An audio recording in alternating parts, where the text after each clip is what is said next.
বাংলাদেশে মুস্তাফিজুর রহমান একসময় পুরা বিশ্ব নামকরা বোলিং ছিল, কিন্তু এখন সে আর আগের মতন নেই। আইপিএল খেলে সে আঘাত পেয়ে কিন্তু আগের মতন বল করতে পারে না, এখন কিন্তু সেই নামটা নাই।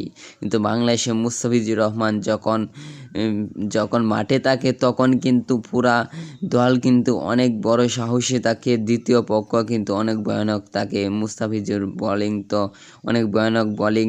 এবং নিউজিল্যান্ডের সাথে আজকের খেলাতে আমরা দেখব বাংলাদেশে মুস্তাফিজুর রহমান কীরকম খেলে, সেটি কিন্তু আমরা দেখার বিষয়। আশা করি আজকের খেলা কিন্তু মুস্তাফিজুর রহমান ভালো খেলবে।